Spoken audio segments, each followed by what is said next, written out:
Lenten Thoughts, Day 27, Monday of the 4th week of Lent. He made a whip out of cords and drove them all out of the temple.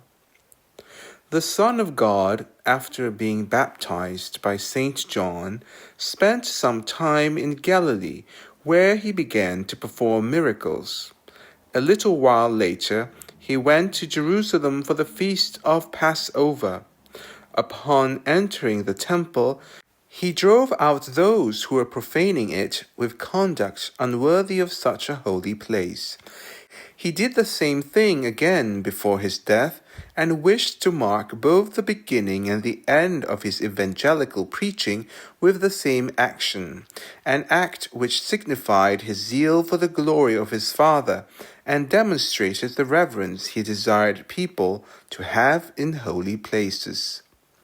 So as not to repeat here what we've said elsewhere, I will focus on one circumstance of our Gospel, which is the subject of a beautiful reflection by St. Augustine, and which will be of great consolation for us. It is said that the Son of God, in order to punish those who were in the temple, did not make an actual whip, but something like a whip, that is, an appearance of a whip. Cum fecissent quasi flagelum. These words, says the great doctor, show us that the punishments God sends us and the afflictions he allows are for us only pains in appearance, and truly consolations, if we know how to receive them well and make good use of them. Number 1. The evils God sends to the righteous are not true evils. They are only such in appearance. Second, these apparent evils are in fact true and effective goods. First point. I adore and kiss the hand of the Lord who strikes me, said the holy man Job, because it heals far more than it wounds. He strikes and his hands will heal. If the afflictions that God sends us seem to be evils, we should only blame our own blindness, which makes us see good as evil and evil as good. The great Saint Augustine noticed that whenever the apostle speaks of the suffering of the righteous, he adds these words, almost, as if, like, for example, as if sorrowful, as though in need, as though having nothing. This manner of speaking, says the Father, shows clearly that these sufferings are only seemingly sufferings. They are like evils, but they are not evils in truth. Whenever Scripture speaks of something visionary or merely apparent, it uses this same manner of speaking. I seem to see in a dream the sun, the moon, and the stars.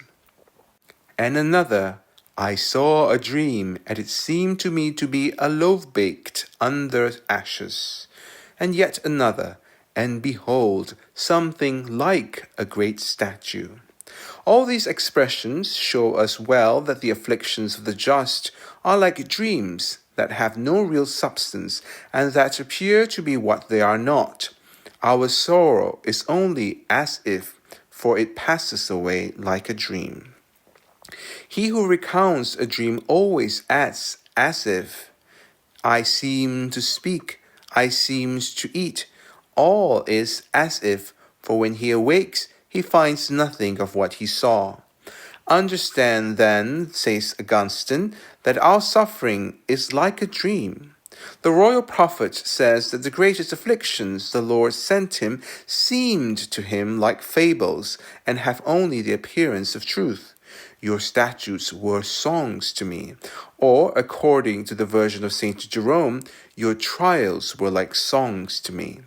This teaches us that the evils heaven sends are only evils in the eyes of those who are deceived by outward appearances. And for this reason, the same prophet adds that God only pretends to afflict us, but in fact does not afflict us at all. You feign labor in your command. It is indeed true, says St. Bernard, that these trials are feigned, since in truth they are not trials at all, and in place of toil one finds real rest. How can it not be a feigned labor when there is no toil, but rest is found? You experience this on the wheels and in the flames, O martyrs of Jesus Christ. You experience it in persecutions and in continual sufferings, O courageous confessors. And you found far less pain in your most rigorous trials than worldlings feel in the midst of all their pleasures. Affliction and adversity, says St. Jerome, may well destroy what surrounds us and what is external to us, such as temporal goods, but they can do nothing against our very selves. Consider that fire which consumed everything in the furnace except for the 3 children thrown in it. A great miracle indeed. They fell headlong into the midst of the fire. The bonds with which they were tied burned away, but the flame, in fear, did not touch the bodies of those bound. In the same way, adversity, though earthly, breaks the chains that bind us, but not ourselves. I admit that worldlings do not understand this truth, as they have only eyes of flesh. They see only what is carnal and material. They are incapable of sensing the spiritual delights that Jesus Christ has attached to suffering. They see our crosses, says St. Bernard, but they do not feel our consolations.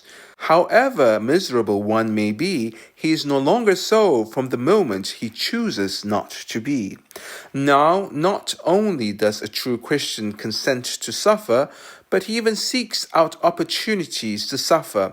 So greatly does he find inward joy in what worldly souls call suffering. Second point. The royal prophet was deeply convinced that the afflictions with which God tests us are the greatest of all goods when he said, I acknowledge, Lord, that you have humbled me for my good.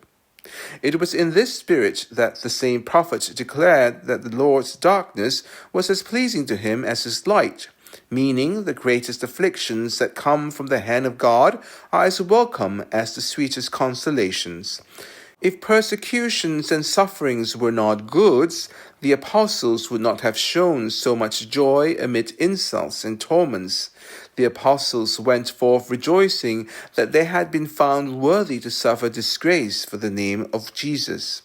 If afflictions were not good, the great apostle would not have assured us that they are the source of the most solid joy. Consider it all joy, brothers, when you fall into various trials. Finally, if afflictions were not good, the Son of God would not have told us himself that those who are poor, those who mourn, those who hunger and thirst, those who suffer persecution are truly blessed. Let us conclude then with St. Ambrose that what is seen as our misfortune in the judgment of man is, in the judgment of God, our true happiness. Blessedness begins in the divine judgment, where suffering begins in the human. The afflictions we receive from the hand of God have 2 effects that make them the most beneficial of all goods.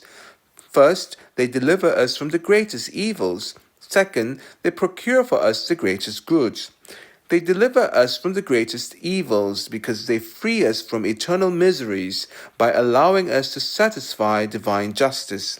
It was with this in mind that the holy King David implored the Lord to make him suffer, even to endure the fiercest pains of fire. Test me, O Lord, try me, burn my reins. What great king, are you not frightened by the torments of fire? No, he answers, because I keep before my eyes the mercy of my God, who spares me eternal pain by making me suffer brief pains now. For your mercy is before my eyes. It is true that these sufferings are the effects of God's justice, since we have deserved them by our sins, but they are above all effects of his mercy, in that he does not defer punishment until after death, which might mean hell, but instead punishes us in this world like a father chastises his children by making us endure some light and brief sorrow. If this is so, who would not suffer their pain and joy and love, and even wish to suffer far more?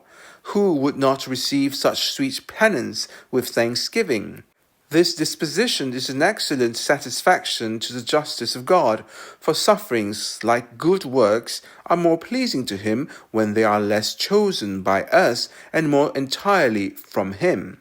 He accepts only what comes from himself, that is, what we do by the movement of his Spirit, or what we suffer by the order of his providence.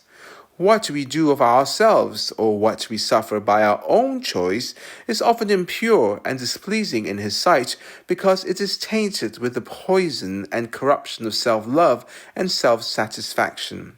Thus, we cannot better satisfy God's justice than by doing so in the way most pleasing to him, which happens when he himself strikes us however he chooses, without us having any part in it. So, judging according to the rule of faith, it is undeniable that the state of suffering and affliction should be dearer to us than that of worldly prosperity. And if both were offered to our choice, we should prefer the former as more certain for our salvation, since it giving us the means to satisfy divine justice, it gives us at the same time a kind of assurance and eternal happiness. Affliction, says the great Augustine, is to a faithful soul what wind is to grain, the knife to a tree, and fire to gold. That is, it removes imperfections, it purifies, and it perfects.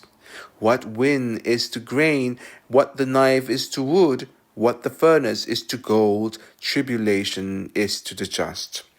My heavenly Father, said the Saviour of the world in the Gospel, will act like a wise gardener, pruning the branches of the trees so that they may bear more fruit.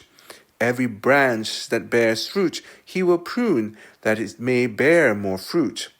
That is to say, he will send trials and tribulations to faithful souls to exercise their virtue and make them worthy of eternal life, by removing from their souls all the imperfections that bind them to earth and prevent them from rising to heaven. This is why he permitted a poor, miserable man to remain paralyzed for so long, so that through the illness of the body, the greater illness of the soul might be healed. For sin produces in our soul a kind of corruption that can only be removed by the fire of tribulation and suffering. If afflictions deliver us from eternal evils, it logically and necessarily follows that they bring us eternal goods. This light and momentary affliction works for us an eternal weight of glory far beyond all comparison.